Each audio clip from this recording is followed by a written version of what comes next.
Hello, and as many of you may know, my name is Nick Cavalieri. I'm going to be talking to you today about how to find yourself. This is pretty much a how-to on how you can discover the kind of person you are. Compared to others, we all have different natural ways in doing things. I'm going to start by asking a question. Has anyone here ever heard of the medicine wheel? Okay, so not a lot. But for those of you that don't know, it's used by the Ojibwe people of Ontario. It is a way to map your personality. It is seen as a compass with a north, south, east, and west, each side having its own different directions, traits, and attributes. Like most First Nation stories and legends, it is shown by represented by animals. Let's start with north. North is represented by the buffalo, because no matter how hard the wind is blowing, the buffalo keeps plowing through the storm. This means that a person with these traits are extremely tough and strong, and they never back down from a challenge. Although every direction has a side which its weakness.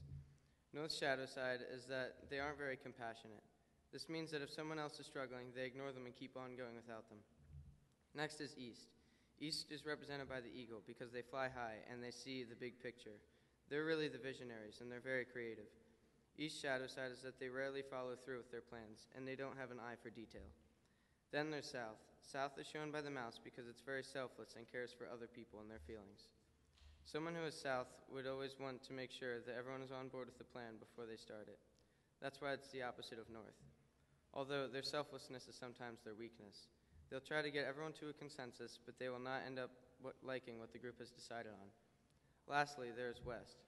It is symbolized by the bear because it always walks with its head down and pays very deep attention to its close surroundings. It is known as the teacher because they have an eye for detail and thoroughness, although its shadow side is that it rarely keeps the big picture in mind. What a lot of people don't get is that you're not always one side. When you're relaxed and in your regular state, you're one side or a combination of two of them. But under different circumstances, you shift to a different direction. Another thing that you should keep in mind is that if there are two people that are opposite of each other, they usually work very effectively. For example, if you have someone who is east and someone who is west, then you'll have a group that's very creative and very effective. Then there's north and south. If you have those two mixed together, then you'll have motivated people who will try to get everyone on the same plan. Now I'm going to be sharing a few stories about how different people react to different situations.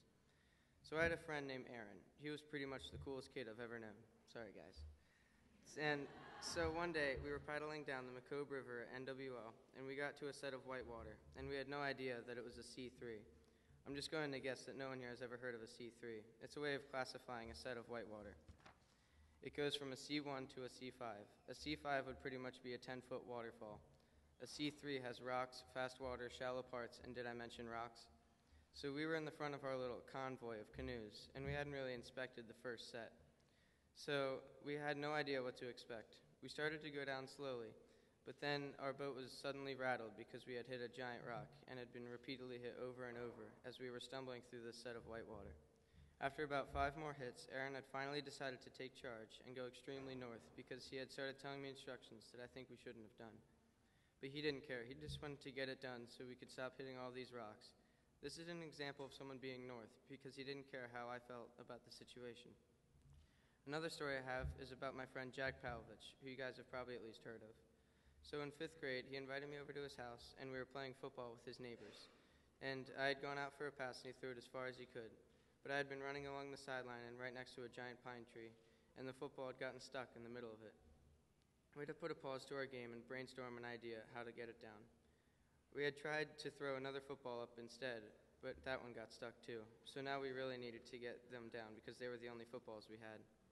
So Jack went east and thought of an idea to make a human ladder to go and send someone up the tree to get the footballs. We only needed a ladder of about 3 people to get his neighbor Brian into the tree. After about a minute of climbing, he had gotten both of the footballs down, and we resumed our game shortly after. This is an example of someone being east because he was very creative and thought of a way to accomplish our goal. The next story is about me. When I was in Canada again with my group, I had not had the best of days because it was raining all day and there was no sun. Since it rained all day, you can guess how hard it was to start a fire. After everyone had collected some firewood, we started to get a fire going, but it wouldn't keep going.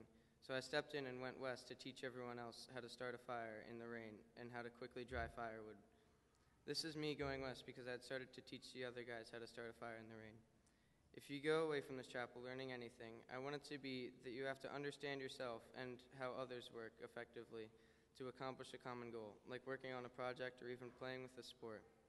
I would like to leave you with a quote. Yesterday I was clever, so I wanted to change the world. Today I am wise, so I'm changing myself. Rumi. Thank you and have a nice day.